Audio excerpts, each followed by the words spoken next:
Are you sitting comfortably? Good. Then I'll begin. This is the second story in Moonbly Moonjuice by Alan Searle. The story is Rescuing Bob. They met at Brad's treehouse. He lived there most of the summer. It was cool in the trees and he had made it very comfortable. It had glass in the windows, a connection to a hosepipe so he could have running water, drapes, an old sofa, an older mattress, and a trap door he could close to keep out mosquitoes at night. He even had electricity for flat lighting. It was made of plywood, painted a dark brown, and could be reached by a sturdy ladder he tied to the tree. He liked it, and no one seemed to bother him so long as he was quiet and kept it clean. It had one other benefit as far as the children were concerned. Unnoticeable from outside, and hidden under the carpet, was a small cavity big enough to keep the Moonbly Moonjuice they had brought back from the moon. That thick blue liquid was still in its moon rock bottle and was the reason they were meeting there today. They had agreed that since Brad had brought it back, he should look after it. Well, what do you think we should do with it? Brad asked the others. They all knew it made them more bounceable. They'd found that out on the moon and on Earth, and even tried it when they were playing sports. It certainly helped them jump higher, but the trouble was the effects were not always predictable. Brad had tried using it when making a jump shot in basketball, but he bounced so high that he had to hold off the backboard to stop himself going any higher. When Clara tried the high jump in a track meet at school, it looked like she cleared it by 3 feet. The officials decided to check the jump height after that and demanded a retry. Fortunately, by then the effects of the moon juice had worn off. She won only by half an inch. Dennis leaped so high in soccer trying to save a goal that he ended up on top of the net at the back of the goal, and then when Angie performed a leap during ballet, she jumped off the stage and nearly landed in the lap of the principal, seated in the first row. These events made them very cautious about using the liquid. No one else seemed to think it was particularly unusual, probably because the bounces had not been repeated and the game or the show had carried on. The friends hoped that no one had noticed, but it made them very cautious about using the moon juice at all. Perhaps we could donate it to science, suggested Angie. Well, this is clearly a good idea. The only trouble was, how do you convince a scientist that a liquid given to you by a Moonbly, which tastes like all the best flavors you had, can make you bounce? They discussed the idea for a while, but were not sure if that was really what they should do. They knew they would be asked all sorts of questions, including how they'd come by the liquid in the first place, something they didn't really want to answer. So they thought of other ideas instead. I think we should do our own experiments, Clara said. Well, Dennis had an idea. Yes, let's see how much it takes to make us bounce. We really don't know, do we? We all took big gulps on the moon, and then when we got back to Earth, and that's what I drank before the soccer game, and you all saw what happened then, maybe we could try just a few drops and see what happens. They all agreed this was a good idea. Brad said they had less than 3 cups of the moon juice left, so they would have to be very careful about what they used it for. He found 4 teaspoons and very carefully poured 1 drop of the moon juice on each. They all took a spoon and swallowed the liquid. It tasted just as good as that first time they tried it on the moon. What was surprising was that 1 drop tasted just as the gulps they'd taken before. For a while, nothing seemed to happen. I don't think it makes a difference, Brad said as he got up and jumped up and down. No, I don't think it makes us more bounceable. This was disappointing news, but then Angie said, oh, it sounds like the neighbours are coming to pay a visit. I can hear them talking outside. Perhaps you better put the bottle away. Brad put the bottle back in its hiding place, covered it with carpet, and they all looked through the window to see what the neighbours wanted. There was no one there. Well, the neighbours were there, but not outside the treehouse. They were in their backyard, sitting under a sunshade, sipping ice water, and were 1 hedge and 2 fences away. Dennis checked outside, but there was no one any closer. They sat down inside the treehouse again. You don't think it's the moon juice, do you? Wondered Clara. They wondered what else it could be. As they listened to the neighbours, they realised they could hear rustlings in the trees, a car horn which seemed close, and the singing of birds which seemed to be just outside the window. The effect lasted about 15 minutes and faded away. They checked the neighbours. They had not moved and were sipping their drinks. They appeared to be talking, but could no longer be heard. Wow, that was interesting. Perhaps we should check it again, said Angie.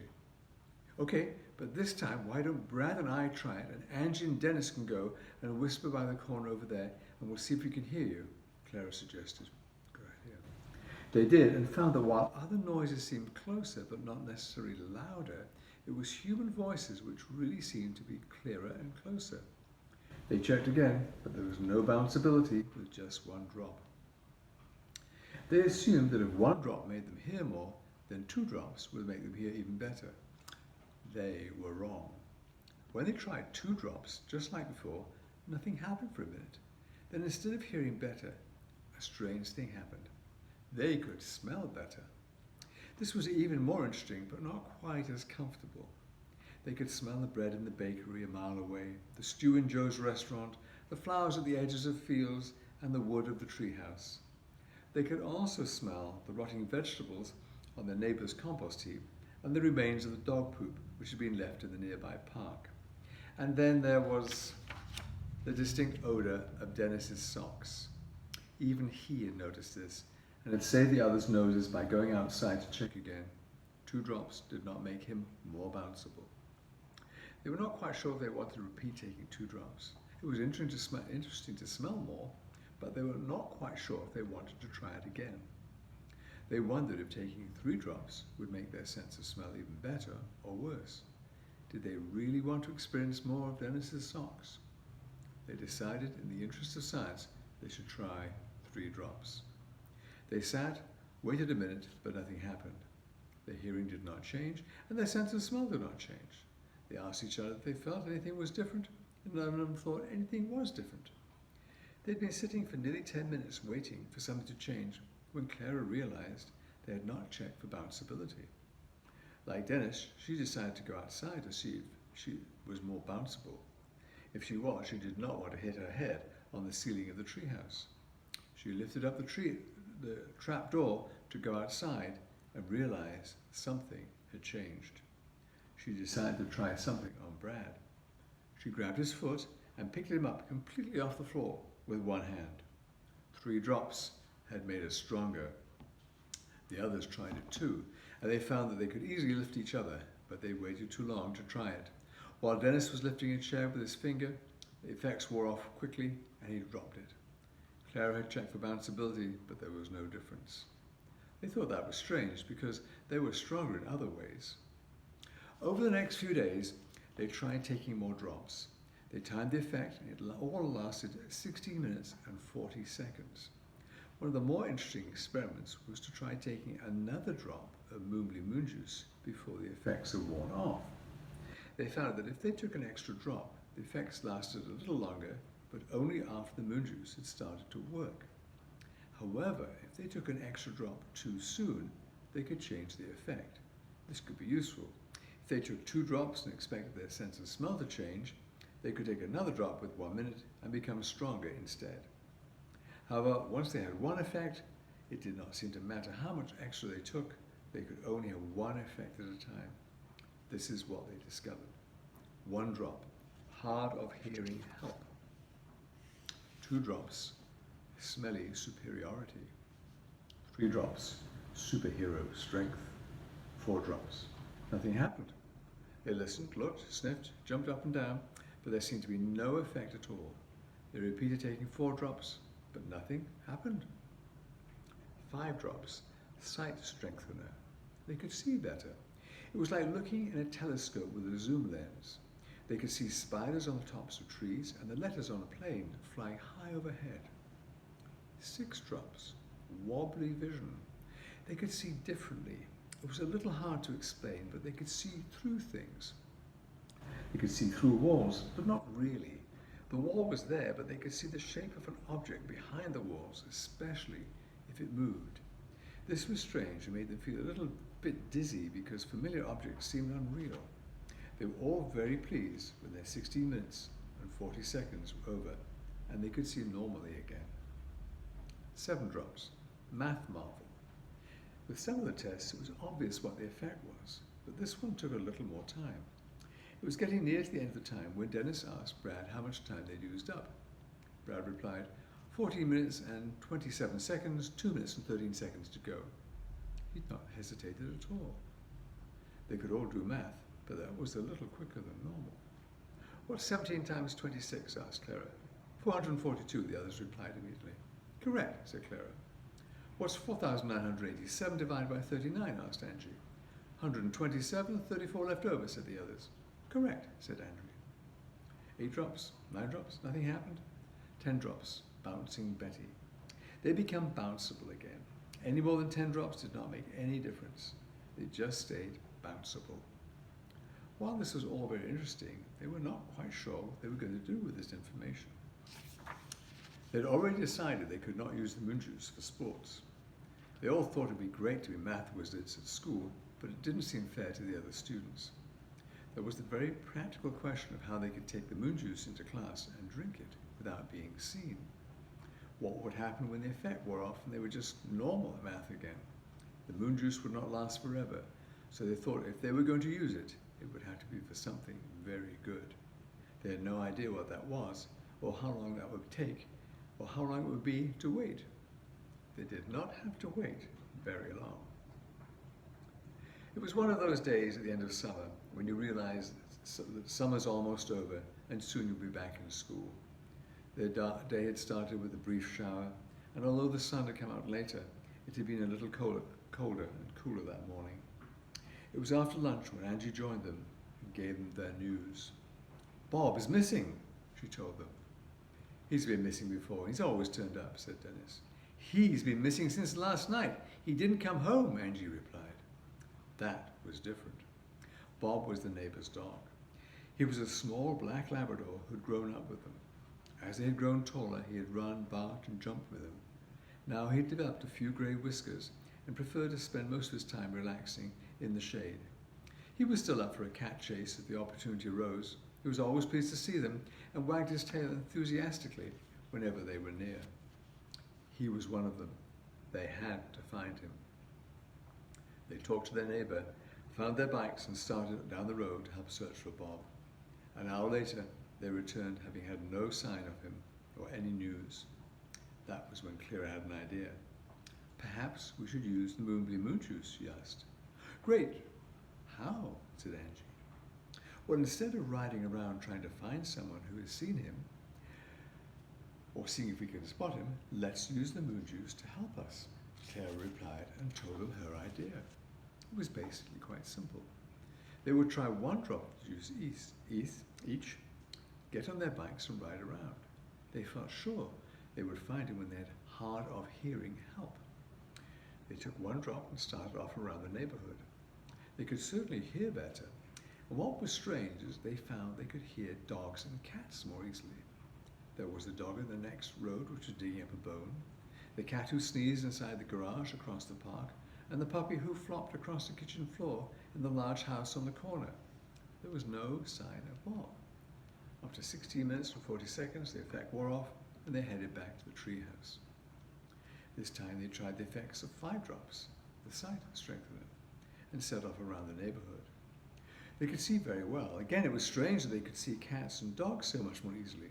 They saw the cat in the garage squeeze out of the window, 2 dogs sniffing each other in the alley behind the supermarket, and the tail of a dog wagging in the weeds of an empty lot.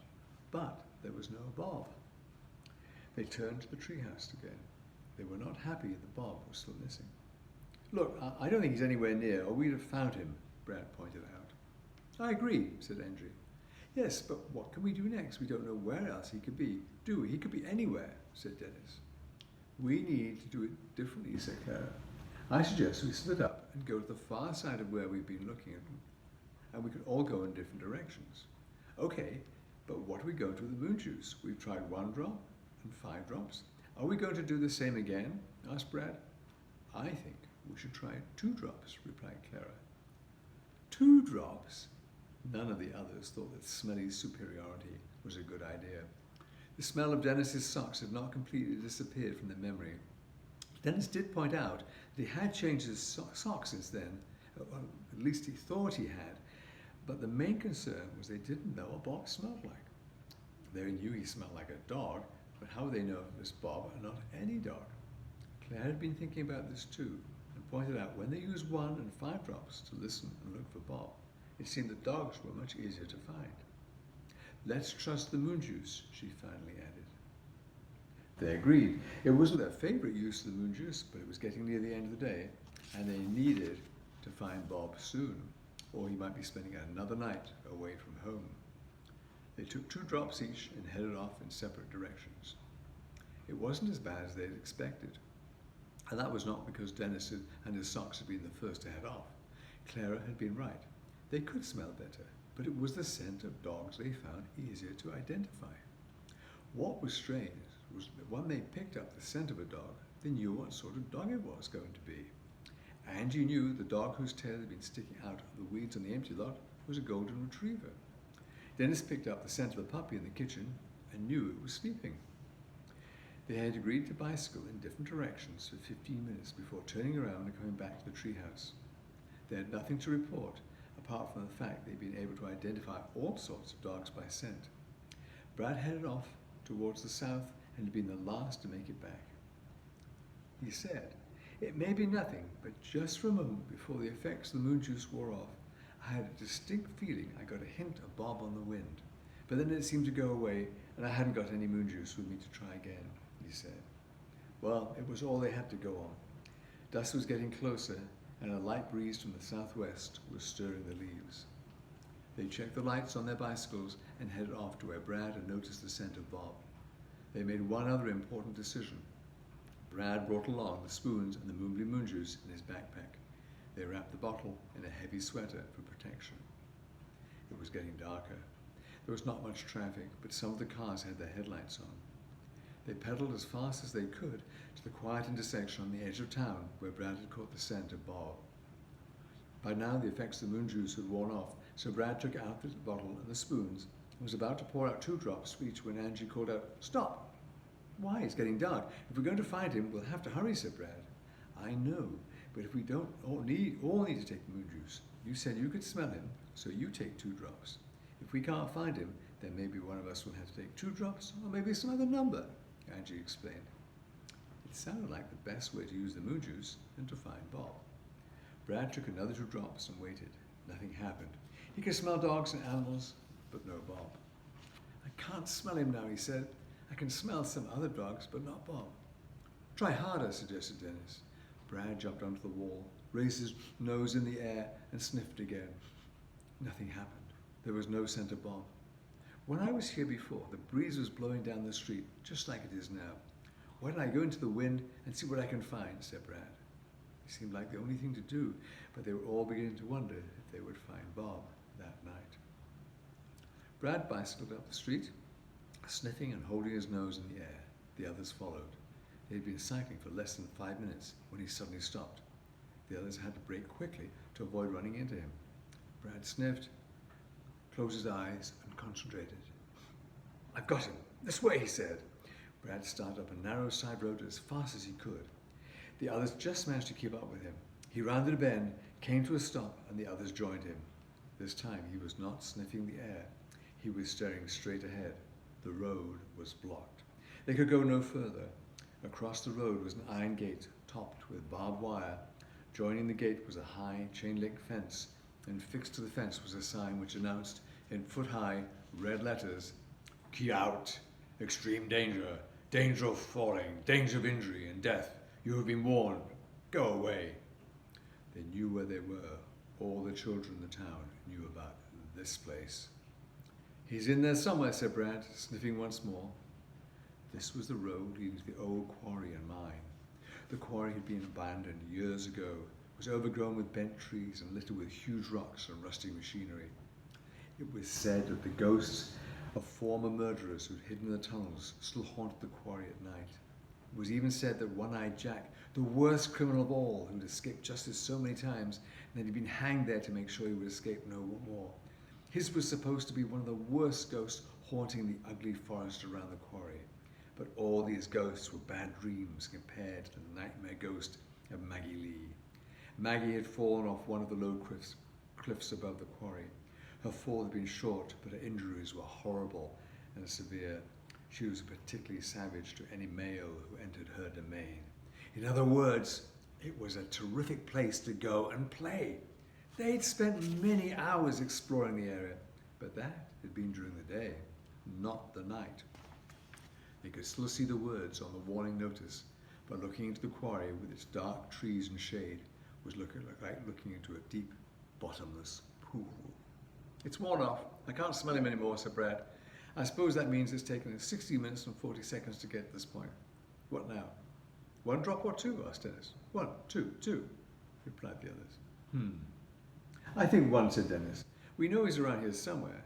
We can't really use 5 because it's dark, and so we'll have to listen harder instead. I think I should try 2 drops again, and one of you can try 1 drop. That way we can use both of us to try to find Bob. I don't think we all need to take the drops, said Brad. This seemed like the best idea, but before they took any more drops, they thought they'd better get to the other side of the fence. They took the lights off their bicycles and held them in their hands. The wires by the 3rd fence post on the right were a little loose, probably not noticeable to an adult, but the children had been here before. They pulled them apart and squeezed through in their usual way. Brad took 2 drops and Angie 1. They checked the time on their watches. They might want to know how much time they had left before the effects of the moon juice wore off. And then they started down the disused road into the depths of the quarry and used their lights to show them the way between the fallen rocks and washouts. It was a familiar route in daylight, but now they were less certain of their surroundings.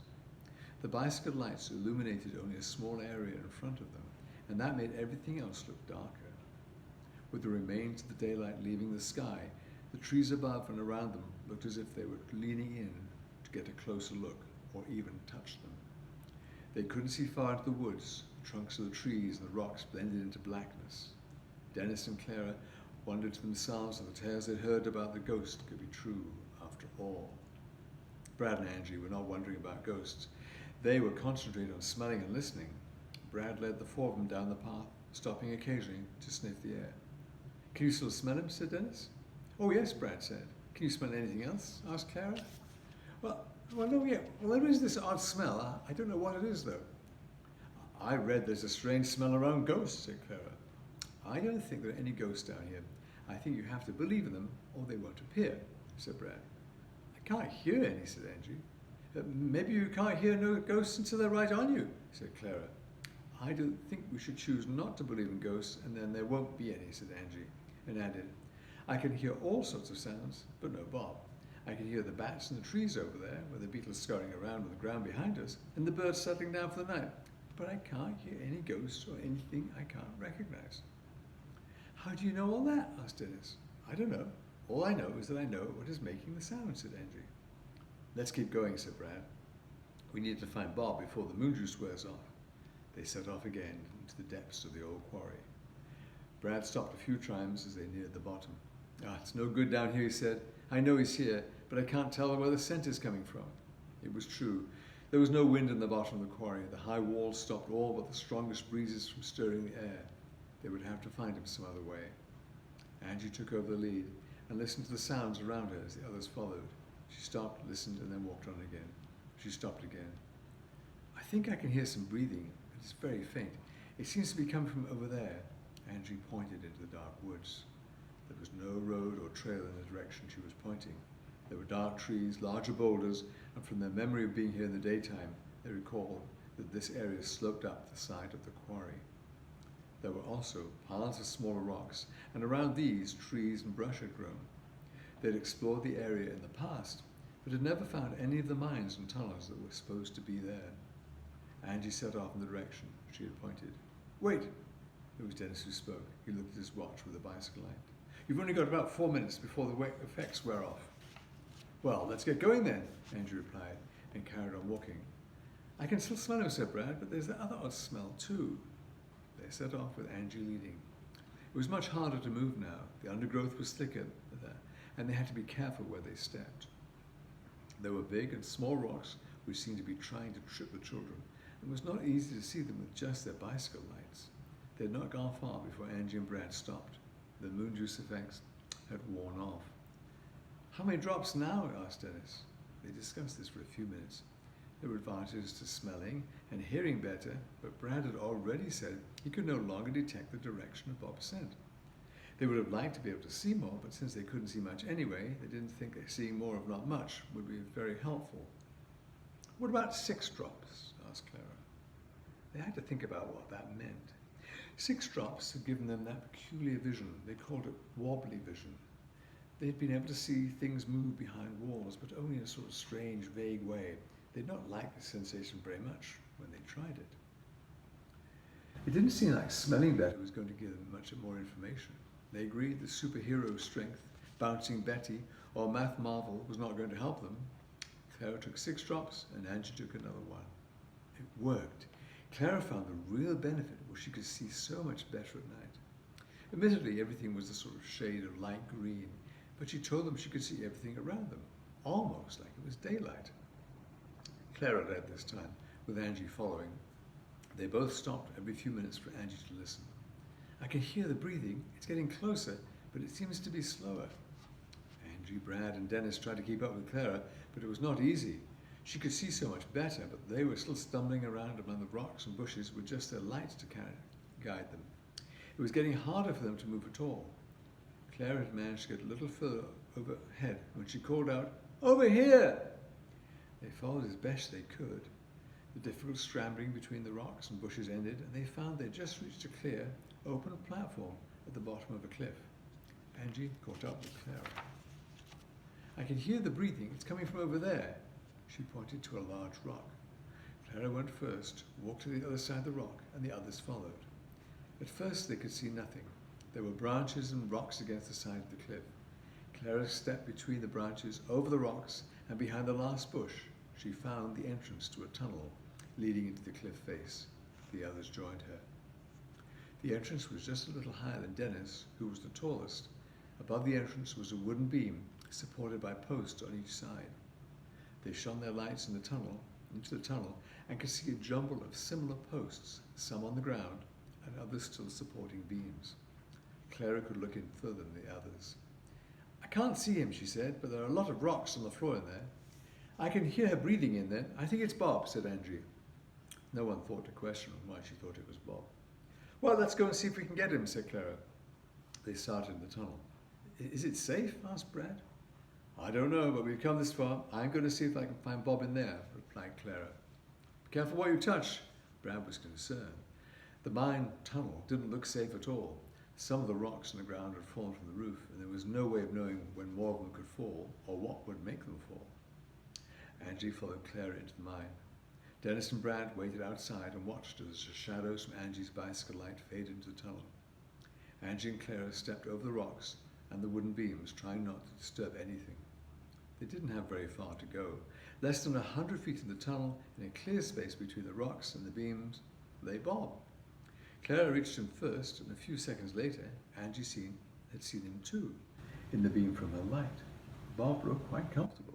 He was sleeping on his left side with his right paw over his nose, breathing slowly and making an occasional quiet snore. They'd seen him asleep that way before, on his front porch. Clara poked him with her finger. He didn't wake up. She poked again. He didn't move. She lifted his paw, stroked his head, called Bob, but he didn't wake up. She checked his legs, his back, his head, and turned him over. He looked fine, except he didn't wake up. "Well, he looks fine, but he won't wake up. What are we going to do?" "Let's pick him up and take him out of here. He can't be that heavy," Angie suggested. They tried to pick him up. He was not very heavy, but sleeping dogs are not easy to carry. "What's happening? Have you found him?" Dennis called from outside the mine. "Yes, we're bringing him out now," replied Clara. Angie did her best to carry 40 pounds of sleeping dog over the rocks and beams. Perhaps if Clara with a better vision had been carrying Bob, it may not have happened. But Angie tripped over a rock and, trying to steady herself, fell against the side of the tunnel. It would have been more painful to fall against a rock wall, but that might have been better than falling into the posts she hit. The post, which was leaning forward, was helping to support a beam on the way out of the tunnel. The post moved an inch, there was a cracking noise, a rumble, and the roof of the tunnel collapsed in front of them. Noise, dust, and rocks filled the air for a few seconds. Angie put Bob on the ground and stood up. She coughed with the dust in the air. "Clara, are you okay?" she called out. "Yes, I'm all right. I'm behind you. I can see you." Clara coughed too. That was close, said Angie. I can't see what it looks like. I can't find my light. Clara, who could see the rocks easily with her special vision, handed a light to Angie, who found hers on the ground, but it was useless. A rock had smashed it flat. Well, what are we going to do? Are we trapped? Asked Clara. Oh, I don't know. Oh, keep quiet. I think I can hear something outside. They were both silent. Oh, good. I can hear Brad and Dennis. They're okay, said Angie. What are they talking about? Asked Clara. I think, it's worn off. I can't hear anymore. And I can't see anything anymore either. The effects of the moon juice had worn off, and they were left in the dark, unable to see anything apart from the light of Clara's bicycle lamp, or hear anything other than their own voices. They were a little scared. They turned off the light to save power and sat in the dark. You don't think there's any other way out of here, do you? Clara asked. There may be, but how are we going to find it? Well, what shall we do? I think we may sit here for a while. Maybe Brad and Dennis will go get some help. I hope they're okay. I hope so too. They're the only ones who know where we are. They sat for a few minutes, saying nothing. Did you hear anything else in here before the moon juice wore off? Asked Clara. No. Did you see anything? No. Good. They sat a little longer in silence, thinking of the story of Maggie Lee and the other ghosts. They both decided they didn't want to scare the other, so they kept quiet for a few more minutes. What's that noise? It was Clara who asked. Oh yes, I can hear it. It's coming from the other side of the rocks, I think. There was a quiet, irregular knocking noise coming from the other side of the rocks, which blocked their way out of the mine. Clara tapped back, but it seemed to make no difference to the other noise. Whoever was making the knocking did not hear or want to hear her reply. The tapping got louder. There was a movement they could hear at the top of the rock pile. Clara switched on the light to look and stepped back. A large boulder at the top of the pile disappeared, and Dennis pushed his dusty head through the hole it left. Everyone okay, he asked. Yes, Angie and Clara shouted together. Well, can you climb out of there? They didn't wait for a second invitation. Angie started to move first. Clara was about to move and follow her when a cold, wet, slimy thing touched the back of her leg. It was Bob. He was awake, wagging his tail and pushing his cold, wet nose against her leg for attention. Come on, Bob, you go first. She helped Bob up the rocks, and he scrambled through the hole. She was about to follow him, but stopped.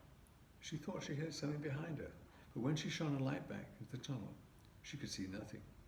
She turned, climbed up the rocks, and pulled herself through the gap. Angie and Clara were amazed at the sight on the other side of the rock fall. The poles and beams which had lain on the floor were supporting the ceiling, and on one side of the tunnel, extending onto the flat platform outside, was a neat pile of rocks. Brad was standing on the other side of the rocks, looking very pleased. 3 drops, he said. They walked outside and sat down on the rocks. Bob moved away from one to the other, happy to share his nose with them, while Brad and Dennis explained what had happened. When the roof of the tunnel had collapsed, they had discussed what to do, and both had decided to take 3 drops. They thought the rocks needed to be moved as soon as possible, and that the best way to do this was with superhuman strength. They only had the bicycle lights to work with, but with their new power, they could easily support what was left of the roof with the posts. They stacked the rocks as quietly as possible to avoid causing any more disturbance, and that was the tapping that Angie and Claire had heard. All were pleased to be outside, safe and unhurt. They looked at Bob. We just couldn't wake him up when we were in there, but he looks okay now, said Angie. He looks like he always does, added Clara. They couldn't figure out what Bob could have been doing for the last 2 days. Even in the dark, they could see that he was behaving just like he'd walked over from his front porch to greet them. He certainly did not look any the worse for wear. His tail was wagging enthusiastically in anticipation of a walk with the children. He was covered with a fine layer of white dust, which made him look a little ghost-like, but the children looked the same. Bob gave his body a good shake and produced a cloud of dust. We'd better get going, said Brad, as he brushed and beat as much of the dust off his clothes as he could. They agreed this was a good idea. Though he had 2 lights left, Brad's battery had run flat, and even Dennis and Clara's lights seemed to be fading. Clara shone a light towards the tunnel. Do you think we should leave it like that? She pointed to the neat rocks, the new tunnel supports. Well, why not? Wondered Dennis. Is it safe to leave it like that? Probably not, Dennis replied. I think we have a few minutes of moon juice left. Come on, Brad. Together, Dennis and Brad picked up the rocks, put them back in the tunnel, blocking the entrance. After a brief discussion, they agreed to 6 drops each, the wobbly vision. They wondered about Bob, but thought that he'd be able to keep up in the dark easily.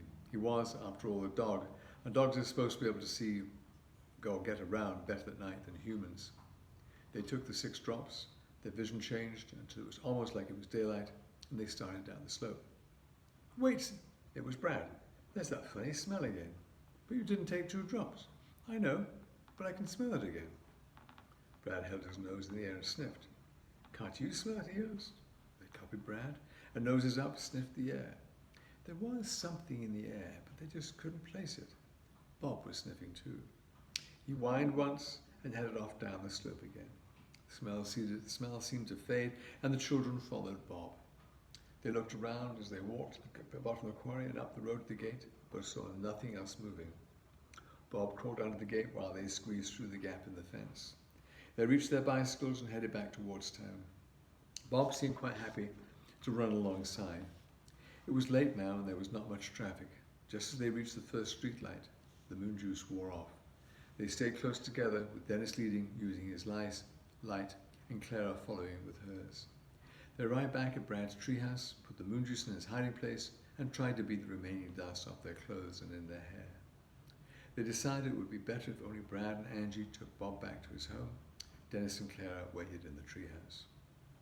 The story they told Bob's owner was that they were taking a late bicycle ride and had come across Bob on the south side of town.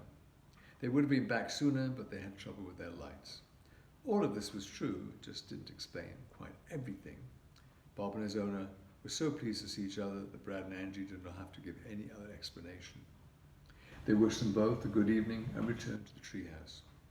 Let's meet here in the morning, Brad suggested. They all agreed, went home to clean up, eat, and get some sleep.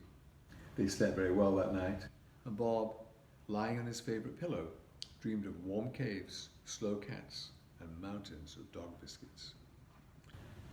The next morning. I agree, it doesn't make sense. If he'd been there for 2 days, he would have been thirsty or hungry, and he looked fine. If he'd fallen into the quarry, he would have been hurt in some way, but he was fine. It was the next morning, and they were back at the treehouse.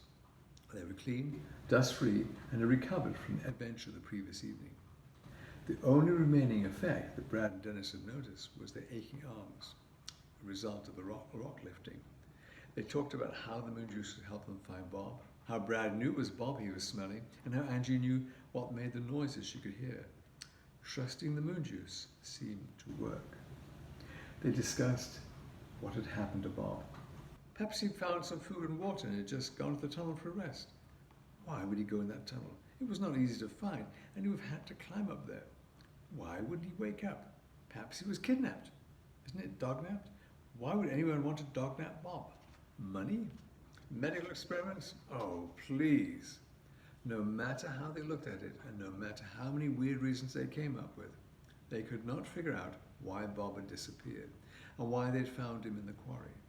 They thought about going back to the quarry in the daylight, but no one was particularly enthusiastic about that idea. After an hour, they gave up. There was no way they could explain what had happened. Brad informed them they had about 2 cups of Moonjuice left. Clara stood up in the treehouse and looked out of the window. I can just see Bob on his porch from here, she said. If only he could talk, then maybe we would know what happened to him for those last 2 days. The end.